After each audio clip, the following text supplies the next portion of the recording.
Yan. So, good afternoon, everyone. So, today meron tayong pag-uusapan na bagong module. Okay? And, nauna na tayo doon sa modules 1 to 6, diba? Meron tayong life skills, self-directed modules 1 to 6. So, eto, bakit siya bago? Kasi, wala siyang self-directed. Kakalabas lang talaga as in netong module 7, 8, and 9 ng life skills. Self-directed modules. Ayan. So, may mga nagtatanong din kung bakit hindi ko to pin-PowerPoint. Kasi nga, bukod sa latest siya, mas gusto nung iba na dito na ako sa mismong module magsagot para daw madali nilang makita yung page na kanilang sinasagutan. Okay? So, start tayo. So, since module 7 ito, isang buong module yung pag-uusapan natin, kailangan gawin din natin yung ating individual learning agreement para sa inyong forms. Diba? So, dalawa lang naman yung forms nyo, diba? Yung individual learning agreement at saka yung record of module use. So, pag natapos nyo yung module 7, isasama nyo na ngayon etong module 7 financial fitness sa inyong learner's record of module use. Okay? Pagtapos na. Pero dahil bago pa lang, so ilalagay muna natin siya dito sa ating individual learning agreement. So, review ulit. Lagay yung learner, yung pangalan mo, kung saan ka nag-aaral ng ALS, ano yung level mo, and then yung name ng iyong teacher. Okay? So, naituro ko na sa inyo sa mga nakaraang modules natin kung paano hahanapin yung competencies na ilalagay ninyo sa individual learning agreement. So, this time, ang nilagay ko dito sa ating individual learning agreement ay yung sa competency ng session 1. Ayan o, nakalagay session 1. Okay? So, eto yon. Ano yung learning goals natin? Or ano yung learning goal natin? Wise and safe handling of money. And ano yung learning activities and strategies na ilalagay natin dito? Siyempre, read, di ba? And answer the life skills self-directed module 7 na may pamagat na financial fitness session 1. Okay?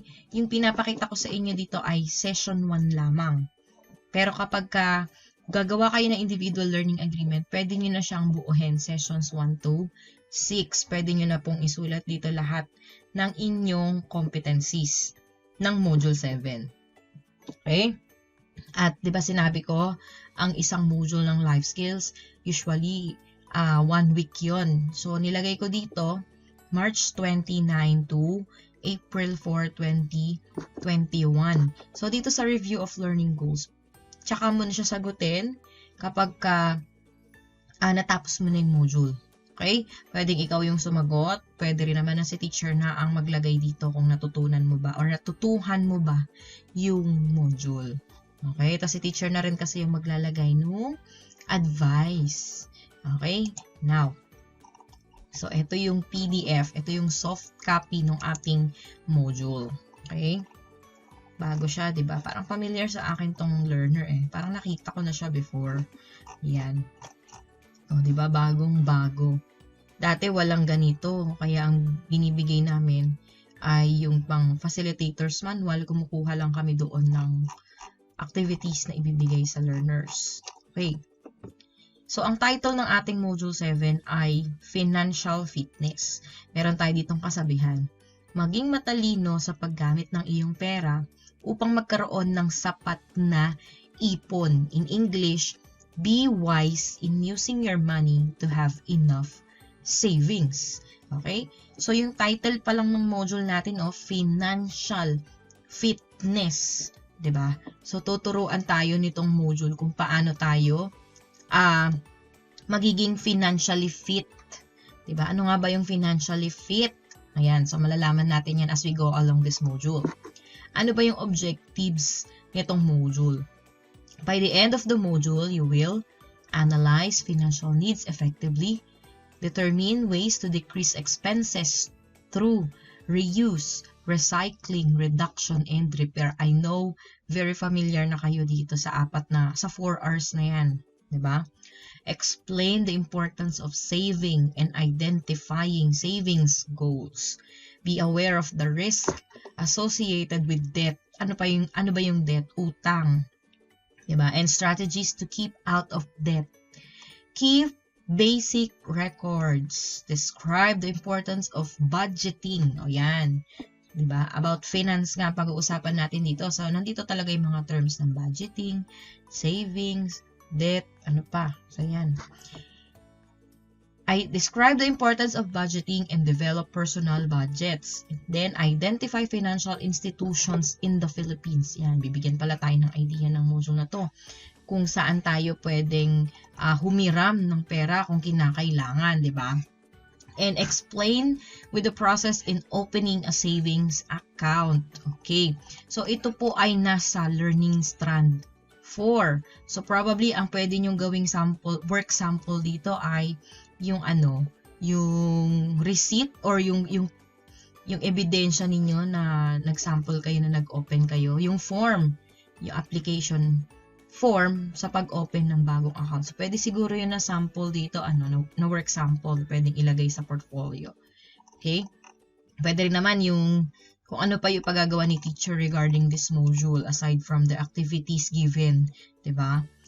In this module, we will have 6 sessions na pag-uusapan. Okay? But for this video, tayo po ay nasa session 1 pa lang. Okay? Hahati-hatiin ko kasi yung iba kulang sa sa data. Okay? Ayan. So, session 1, need for finance. Session 2, financial fitness. Session 3, saving. Session 4, managing debt. Session 5, record keeping and budgeting. Session 6, exploring savings and loans in the Philippines. Okay? Doon sa facilitator's manual, walang written assignments. Pero dito sa ating self-directed, meron na siyang written assignments. So, pareho na doon sa self-directed modules 1 to 6. Okay? So, kung bibilangin natin ito sa module 7, meron tayong ilan to? 18, 19, 20, 21. So, meron tayong 21 outputs na kailangang ipasa para masabing natapos mo yung module 7. Okay? So, lahat ito ay kailangan ninyong gawin para masabing tapos ninyo yung module 7. Okay. Dito tayo ngayon sa session 1. Need for finance. Okay? Ito ay kabilang sa learning strand for life and career skills. Ang content standard nito ay sustainable consumption. Performance standard F. Apply working knowledge, attitudes, and life skills as a consumer to promote more sustainable living. Okay? Sabi niya dito, ano daw yung dapat nating gagawin pagka dito sa anong performance standard siya kabilang? Apply working knowledge. Ibig sabihin, more on application yung gagawin natin dito, di ba? May idea na kaagad kayo. Ano yung learning competencies? Ito ay nasa number 12. Wise and safe handling of money ng learning strand 4. Diba? Life and career. Okay? So, ito yung ilalagay ninyo sa individual learning agreement. Now, ano yung key topics and learning points natin dito? Okay, number 1. Key topics natin dito, syempre sa session 1 ay reasons we need money. Ano ba yung mga dahilan kung bakit kailangan natin ng pera? Diba? And then yung number 2, ways of accessing money. Ano ba yung mga paraan? Okay? Para maka-access o magkaroon ng pera. Okay? Ano naman yung mga learning points natin dito? Sabi, we have different needs for money that change at different stages of life. Oo nga naman, meron tayong iba-ibang pangangailangan na nagbabago sa iba't ibang stages ng ating buhay. Ano ba yung mga stages ng ating buhay? Siyempre, pagkabata mo, naging teenager ka, hanggang sa naging working ka na, hanggang sa tumanda ka na, yun yung mga stages of life natin. 'Di ba? We need to plan how to get money for the things that we need. Okay? Plano. Paano daw tayo makakakuha ng pera para doon sa mga bagay na kailangan natin. And then we can get money by borrowing, saving, and working to earn money. So generally, meron tayong 3 ways kung paano tayo makaka-access ng pera. Okay? Through borrowing, panghihiram, saving, magsisave ka, mag-iipon ka, and working, magtatrabaho ka muna. Diba? Okay. Dito tayo sa activity 1. Needing and accessing money. Ano yung objectives natin dito sa activity 1? Identify things for which money is needed. Okay? Identify how the things for which money is needed may change as life situations change. Alamin daw natin yung kung paano daw nagbabago yung pangangailangan sa pera. Okay? Sa iba't ibang life situations. And then recognize the need for planning ahead about money.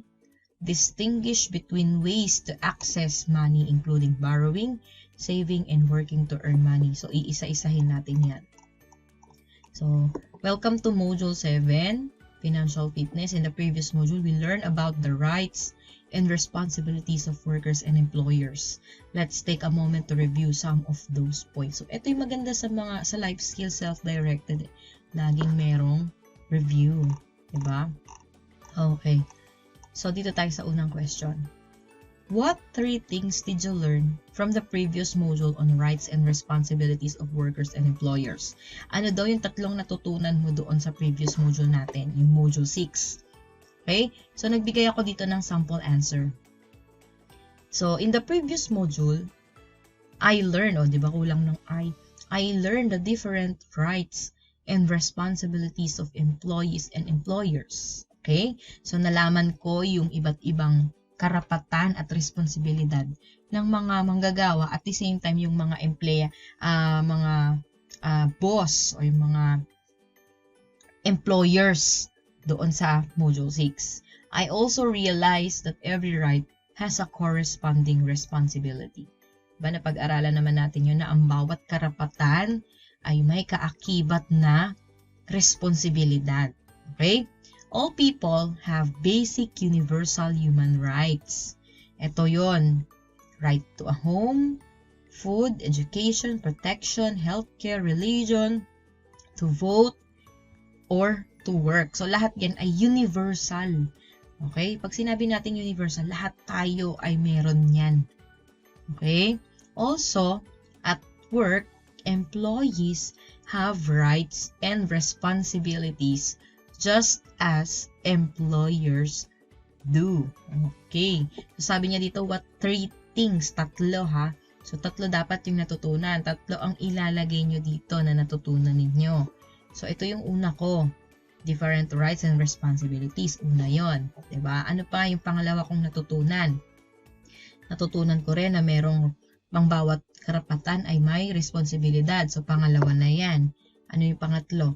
Pangatlo, meron tayong basic universal human rights. At yung pang-apat, meron palang karapatan ang employees at responsibilities katulad ng employers. Diba? So, meron akong 4. Diba? 4 na bagay na natutunan ko doon sa last module. Okay? Next. Let's now turn to this new module on financial fitness. Read the proverb at the beginning of the module. What does it mean?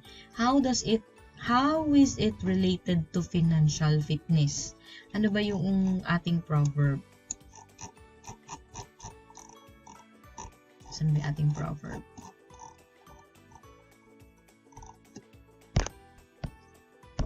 Iyon.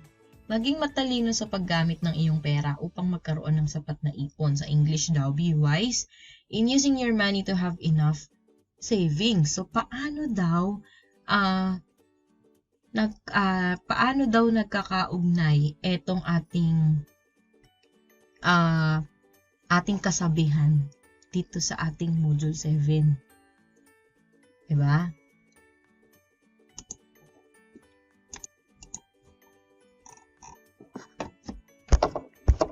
So, sabi dito,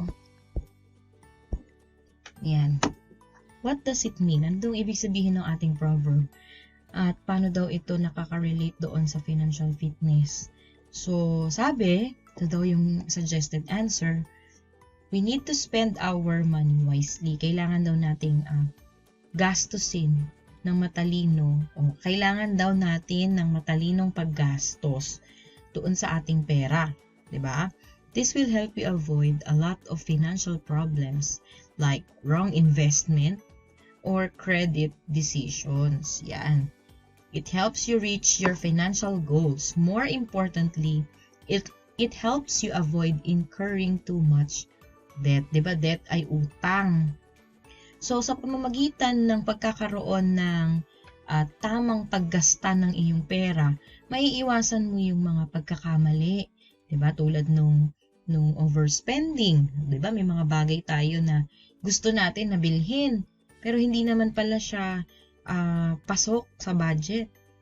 Kaya, para maiwasan din natin yung pag-utang. Diba? So, kailangan maging matalino tayo sa paggastos ng ating pera para ma-reach natin yung ating financial goals. Diba? At para maiwasan nga natin yung ating mga utang. Diba? Yun. Okay. This module will focus on financial fitness. What do you think this term financial fitness means? Ano daw ang ibig sabihin ng financial fitness? According to Wealth Control, a general definition of financial fitness is to have the money you need when you need it. Ito daw yung definition ng financial fitness. Yung meron kang pera sa oras ng iyong pangangailangan. Okay? A more detailed definition would include living within your means, not being in debt, and to have savings. So, according to Wealth Control, ito daw yung definition ng financial fitness. Masasabi mo na isa kang na financially fit ka kapag pag nangailangan ka ng pera, meron kang mapagkukunan. Diba? Tas ang sabi dito, being able to manage your money in order to meet your current and long-term needs. In short, right spending of money for the future.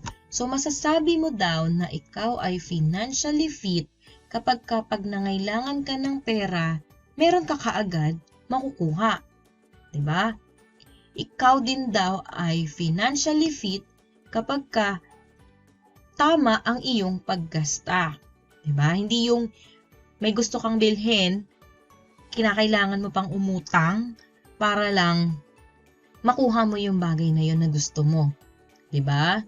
Yun. At masasabi mong financially fit ka kapag meron kang savings. So, yun daw yun. Okay? At masasabi mo rin daw na ikaw ay financially fit kapag namamanage mo or sumasapat yung pera mo sa present needs, sa pangangailangan mo ngayon at sa mga kakailanganin mo pa in the future. Okay? Kaya nandyan yung long-term needs. Yun daw yung financial fitness. Okay? In this module, you will learn how to better manage your money and to be financially fit. Yan. So, 7.1 reasons I need money. Yan. We may handle or think about money so often that we lose sight of its actual purpose. Oo nga naman, di ba? Why do you need money? Bakit kailangan mo ng pera? What function does money serve in a society? List those reasons in the space below. Ano ba yung functions ng money? Sabi nga, di ba, money controls everything. Ang pera na daw ang kumokontrol sa lahat. Di ba? Ano ba yung functions ng money? Siyempre, meron tayong tatlong functions ng money. Una, medium of exchange. Bakit siya tinawag na medium of exchange? Kasi, dati naalala ninyo, barter. Di ba? So, dati, magpalit lang kayo ng baka sa kanya. Sa kanya ay baka. Tapos dun sa kapalitan mo ay ganitong bagay lang. Barter ang tawag doon, gamit sa gamit. Ngayon, hindi na po. Pera na po ang binibigay as medium of exchange. Diba, pag bibili tayo ng baka, pera na ngayon ang binibigay. So, yun na yung medium of exchange natin. A measure of value. Okay, balik tayo dun sa baka.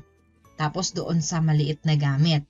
So, yung gamit na yun, hindi mo masyadong, hindi specific, hindi particular yung value. 'Di ba? Kaya nga, by the looks lang ang mangyayari. Ito, magandang klase itong bagay na to. Ipalit ko sa baka mo.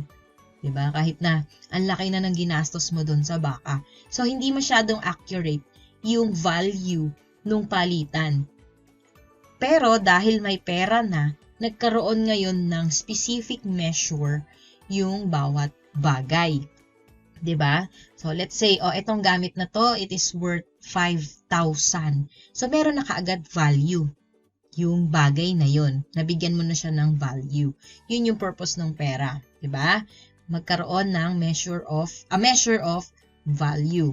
And then, a store of value. Pag sinabi nating store of value, eto na yung mga savings mo.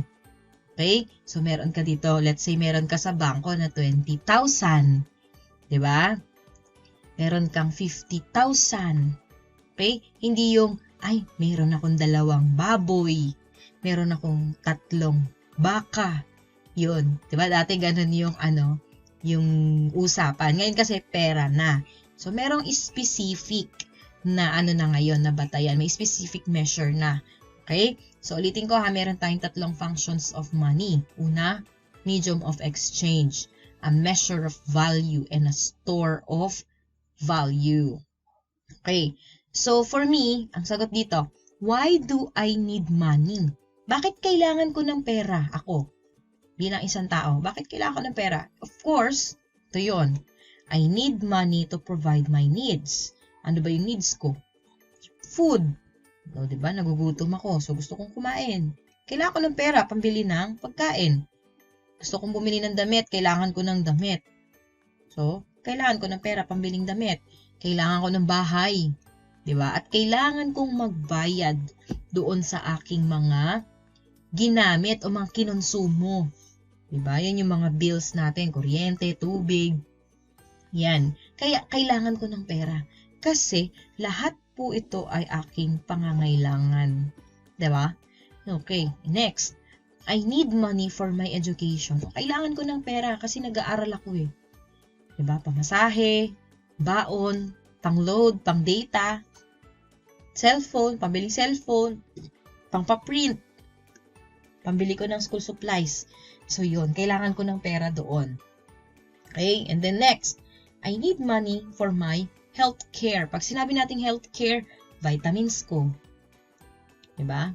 Kailangan ko ng pera para masustain ko yung health ko. Hindi ako magkasakit, lalo ngayon, pandemic. Diba? So, yun yung reasons ko kung bakit kailangan ko ng pera.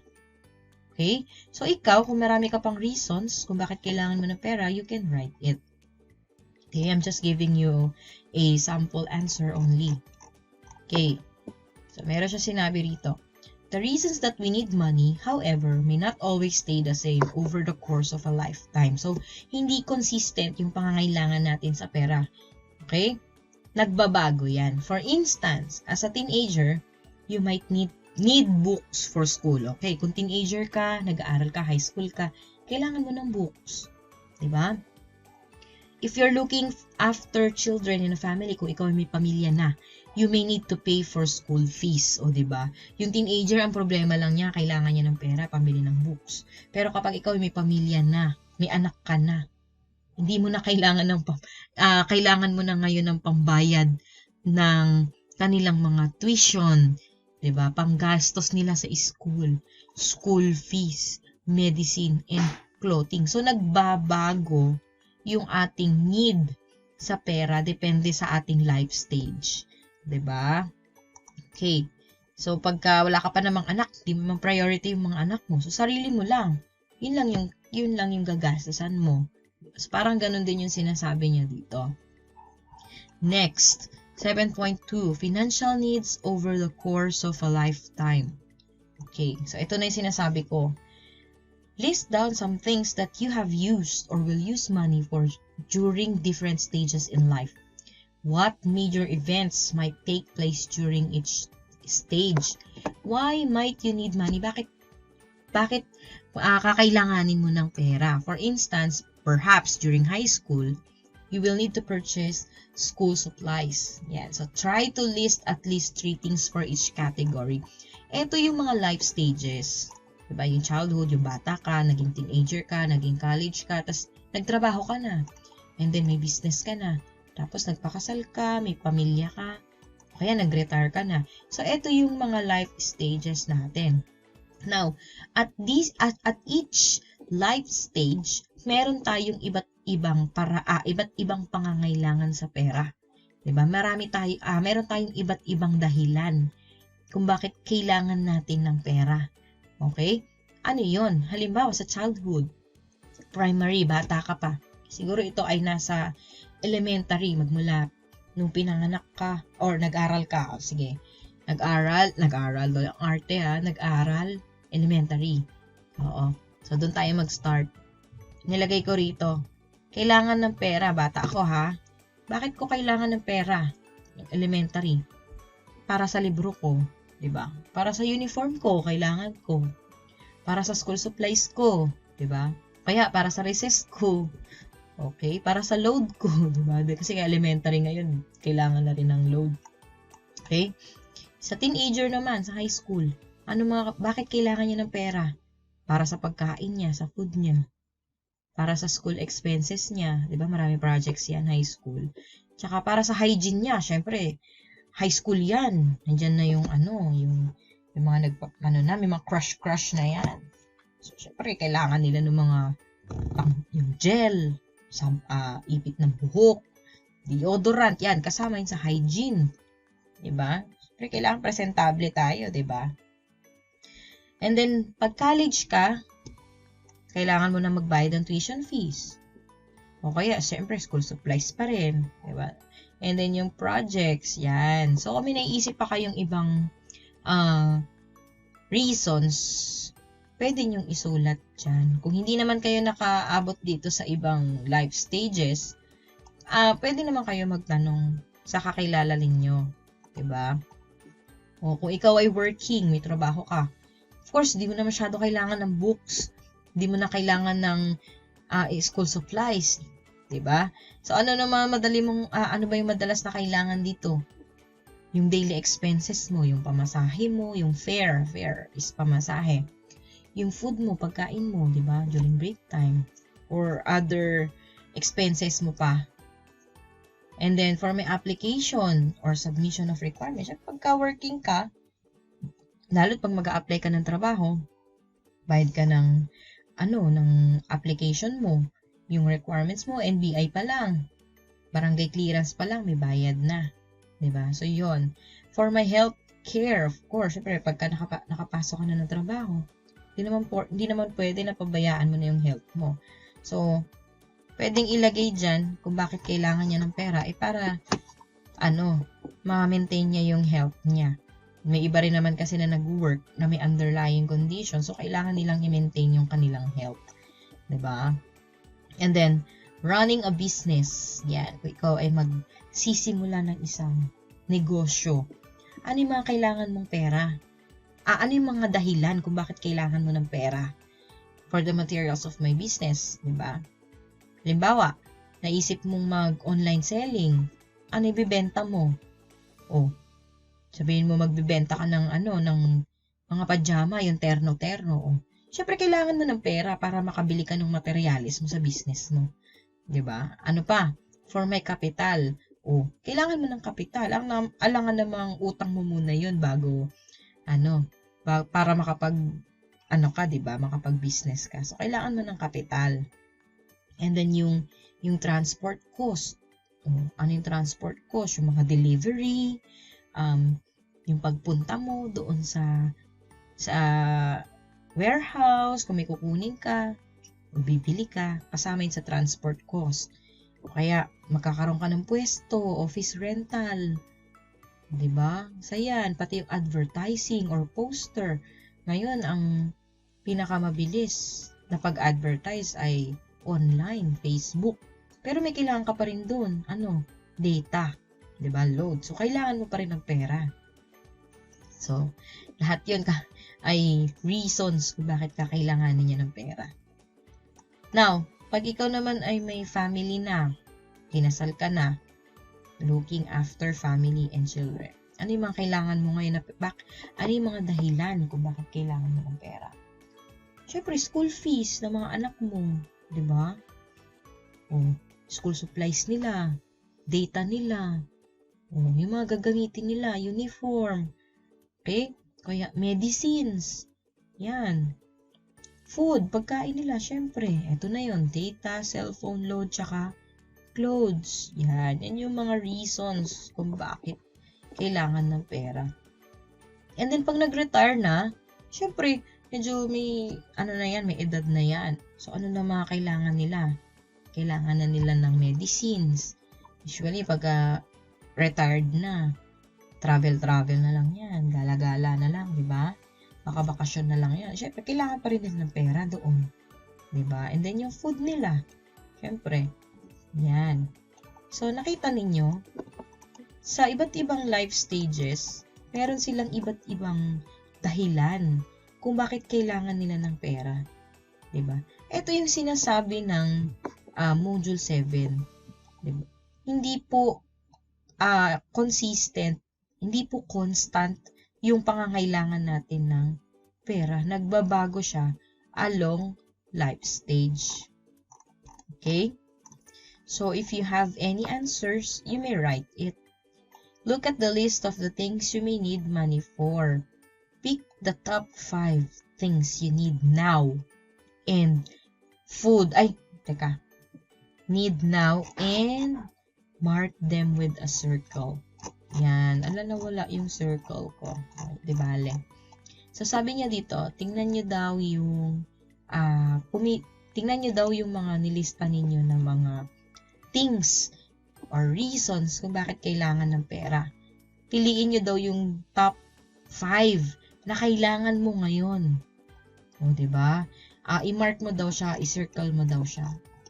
So, lalagyan mo siyang circle. Let's say, circle daw. So, circle. Lagay tayo circle. Halimbawa, ito, food.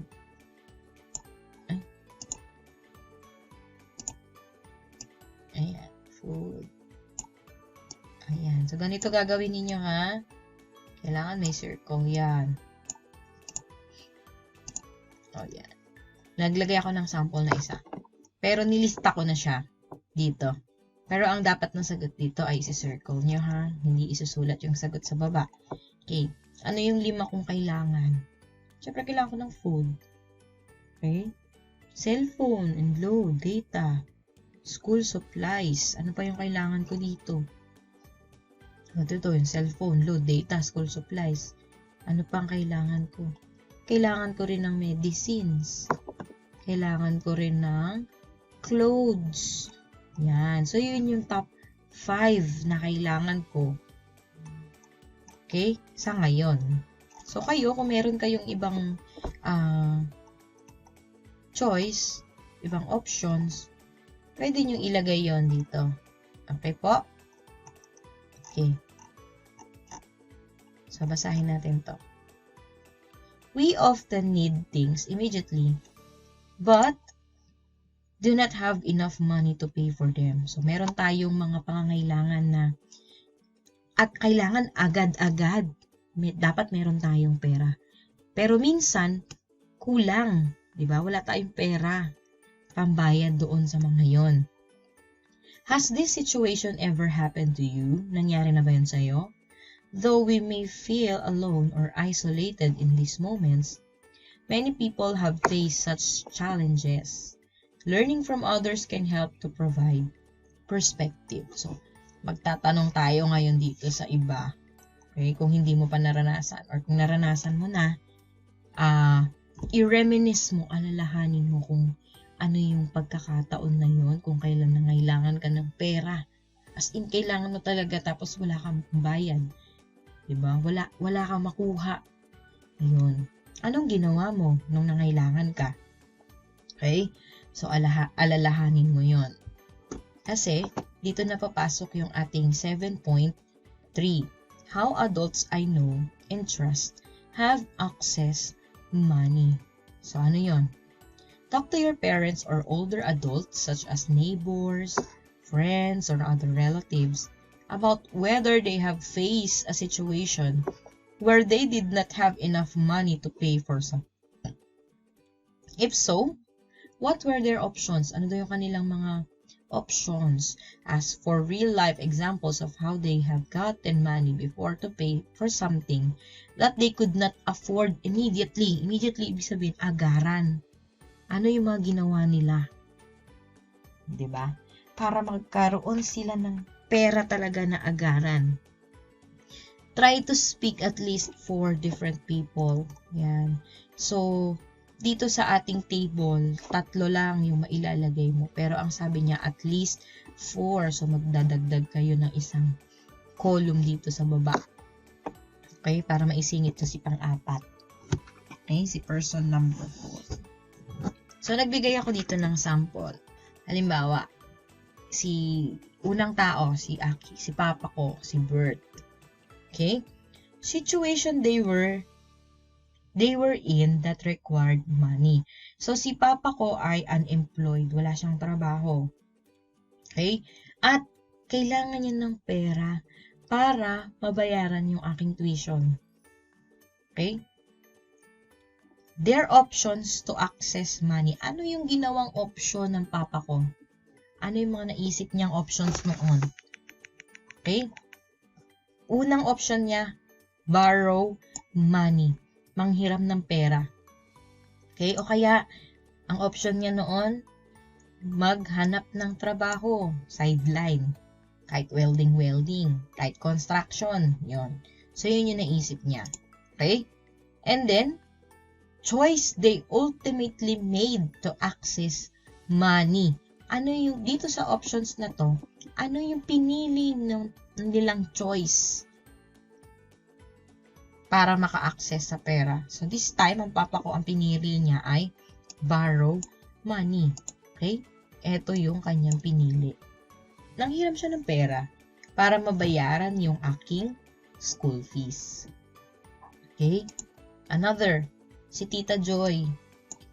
Si Tita Joy ko, nagtatrabaho siya as helper. Okay? So, since nagtatrabaho siya as helper, kailangan niya ng pera para makabili ng cellphone at makontak niya yung kanyang family sa probinsya. Diba? So, ano yung options ni Tita noon para makakuha ng pera? Unang option niya daw noon, borrow money. Diba? Ang second option niya, find extra work. So, bukod sa pagiging helper, maghahanap pa siya ng sideline. Okay? O kaya, ang option niya noon ay save money. Okay? So, ito yung option niya. Mag-ipon na lang muna siya para makabili siya ng cellphone. Since hindi naman urgent yata yung pangangailangan niya sa pagbili ng cellphone, ang napili niyang option, ang choice niya ay mag-save na lang siya ng money. Okay? So, ayaw ni tita na mangutang. Di rin siya nakahanap ng extra work. Kaya, ang choice na lang na pinili niya para magkaroon siya ng pera ay nag-ipon na lang siya. Okay?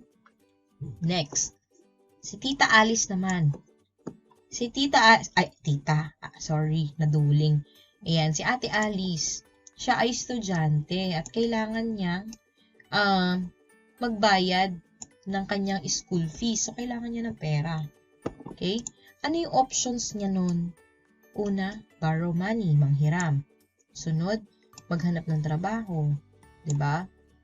Tapos, ang option niya pa noon, mag-apply siya ng scholarship. At meron pa siya isang option noon, ask for help to a family member. Papatulong siya sa isang family member nila. Okay? And then, yung choice na pinili ni Ate Alice dito para magkaroon siya ng pera sa kanyang school fees ay apply for a grant of scholarship. Yan. So, ito yung kanyang choice. Okay? So, ganito rin yung gagawin ninyo sa 7.3. Okay? So, kailangan 4. Magdadagdag pa kayo ng isa. Lilista nyo lang naman. Okay? Next. 7.4. Comparing different ways of accessing money. So, meron tayong nabanggit kanina sa taas, di ba? Marami tayong ways para mag-access ng money. Now, take a moment to analyze the findings of your interviews. Based on your interviews with trusted adults or friends, fill out the chart below. So, ito daw yung chart. Ways of accessing money. How many people interviewed chose this option? Ilang tao daw na na-interview mo yung pumili ng ganitong option. Okay? And then, circle the action or actions that they took. Ano yung action na kanilang ginawa? Okay? Ano yung mga ways of accessing money? Saving, working, borrowing, and finding other means. So, sa saving, ang pumili ng saving kanina ay si only one lang, si Tita Joy. Okay? Ano yung action niya na ginawa? Ano yung action na ginawa niya? Nag-save siya. Ano yung action na ginawa niya? Nag-save ba siya sa bangko? Nag-save ba siya sa ilalim ng kanyang higaan? Okay? Or nag-save siya sa community savings group? Diba meron yan yung yung impukan. Yun. Kaya sa mga cooperatives, nag-save ba siya doon? Okay? So, si Tita Joy, ang ginawa niya, yung sahod niya, inipon niya lang sa kanyang bulsa. Inipon niya lang sa kanyang higaan. Kaya ang choice niya dito ay saving under your bed.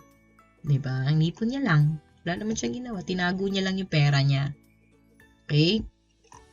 Sa working, meron bang po working dito na kumuha? Wala eh. So, none. Okay? So, if ever na meron man kayo na working ang pinili, tatanungin nyo ngayon kung ano yung action na kanyang ginawa. Working in a job that pays a salary or a wage? Earning money from a part-time? Nag-part-time ba siya? Or nag-start siya ng business niya? So, yun. Pipiliin nyo lang. Isi-circle nyo lang yung kanyang action na ginawa. Okay? And then, borrowing. Only one din, si Papa. Ano ginawa niya action? Sabi niya, nangutang siya, di ba? Ano yung action na ginawa niya? Borrowing from family members, borrowing from the bank, borrowing from a community savings group. Ang ginawa ni Papa, nangutang lang siya sa family members niya, sa kapatid niya. Di ba? Okay. Finding other means. Only one lang din, si Ate Alice. Ano yun? Buying on credit. Yung nangutang ka para mabili mo. Diba? Uso yan, yung home credit. Tsaka yung kasyalo sa SM. Diba? O kaya, applying for a grant of scholarship. O kaya naman ay receiving gifts of money or others. Okay? So, kung ano yung action na ginawa niya dito, i-circle mo lang. Ang ginawa ni Ate Alice, nag-apply siya ng grant for scholarship. Okay? So, kung meron pa kayong iba aside from these options or actions, pwedeng yung isulat dito sa space provided. Okay? In your opinion, which is the best way to access money?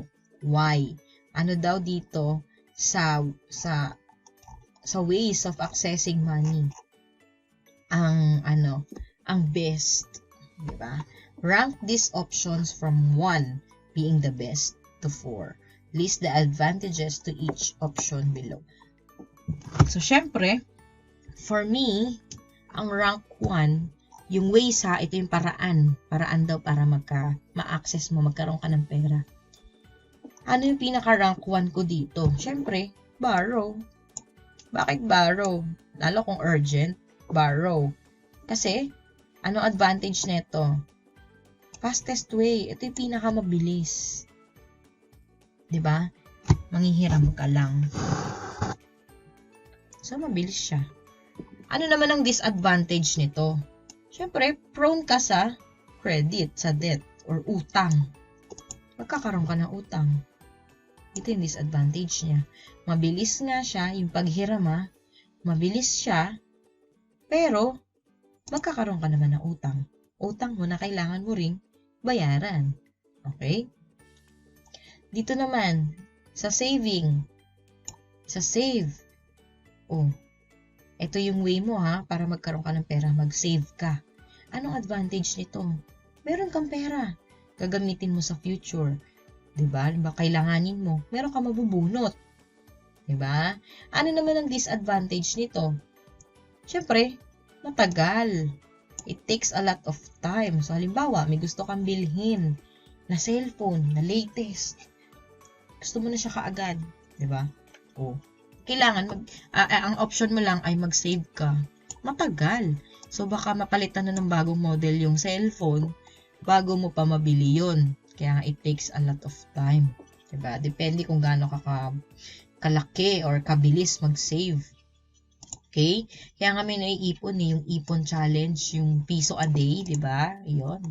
Kasi sa isang taon, kung piso a day, 365 days. Sa isang taon, makaka 365 pesos ka. Pwede na. Diba? Pero kung gagawin mo siya mas malaki doon, mas malaki. Yun lang, kailangan pag-save ang option para maka-access ng pera. Kailangan talaga disiplina. Diba? Okay. Next, rank 3, work or find a job. Okay, ano advantage nito? Siyempre, magkakaroon ka ng chance para ma-increase mo yung pera mo. Bakit? Siyempre, magtrabaho ka, lalo kung yung papasukan mo ay nag-o-offer ng overtime pay, ng OT. Diba? So, ang tendency nun, makakaipon ka ng marami. Kasi nag-o-OT ka, nadadagdagan yung pera mo. Bayad yung overtime mo. Ayan. Kaso, ano ang disadvantage nito? Siyempre, it may take a while. O, medyo matagal ka pa kasi nga, pagka nagtrabaho ka, hindi ka naman agad-agad sa sahod. Diba? May chance nga ma-increase yung pera mo. Pero matagal ka pa sa sahod, kailangan maano mo muna yung isang buwan. Diba? So, it may take a while. And then yung other. Yan. Tulad nung scholarship, yung receiving gifts. Okay? Will help you in your expenses. Kaya nga lang, it may take a while. O kaya, hindi rin naman palagi Tulad nito. Buying on credit, apply for scholarship, tsaka receiving gifts. Hindi naman yan palagi, hindi naman araw-araw binagre-regalo sa'yo ng pera, diba? So, nakalagay rin dito, hindi consistent at tsaka it may take a while. Okay? So, kung i-rank mo yung ways of accessing money doon sa pinakamabilis o doon sa madaling paraan, pinakamabilis talaga yung borrow. Okay? Kung meron kang ibang preference, halimbawa, pinaka-effective, yun ang preference mo. I-list mo ngayon dito, ways of accessing money na pinaka-effective para sa'yo. Ilagay mo rito. So, meron tayong, magkaiba man tayo ng idea, ang pinapagawa lang naman ni module dito ay i-rank mo yung ways of accessing money based on your preference. Okay? Okay. There are advantages and disadvantages to each way of accessing money. Of course, some ways of accessing money, such as theft, are never acceptable. Your rankings may change as you grow older. So ako, dahil may edad na ako, ito yung ito yung ranking ko. Ikaw na nag-aaral ka, baka iba yung ranking mo dito sa ranking ko. Okay? Pero sabi niya dito, theft, yung, syempre, gusto mo ng pinakamabilis na paraan. Magnanakaw na lang, mangungupit na lang ng sukli. Diba? So, hindi yun katanggap-tanggap. Kung mag-a-access ka ng pera in a bad way, or in a bad manner, hindi siya acceptable. Okay po? Now, dito tayo sa learner's reflection. Module 7, Financial Fitness. So, ganun din, sasagutin nyo lang naman din siya. Meron naman siyang Filipino translation. Kaya, madaling sagutin. Check nyo lang naman to kung meron ka ng karanasan. Diba? Okay.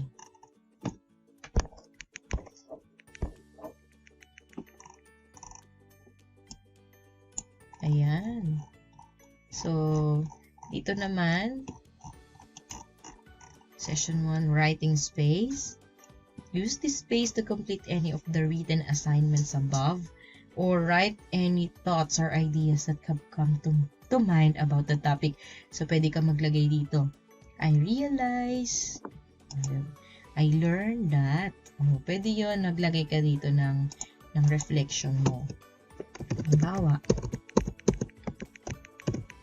I learned that there are ways on accessing money. So, lagay mo na dyan. Pwede ka maglagay ng reflection mo dyan. Paano? Nakatulong ba yung topics natin sa session 1? Sa'yo? May natutunan ka pa? Pwede mong ilagay dyan. Anything na ilalagay mo, okay lang. Basta kailangan meron kang nakasulat dyan. Okay? So, sabi niya, congratulations, you have completed this session. You may now proceed to the next session. Ayan. So, next video, we will talk about session 2, financial fitness. Okay? So, abangan ninyo yung susunod nating video. Thank you so much for listening.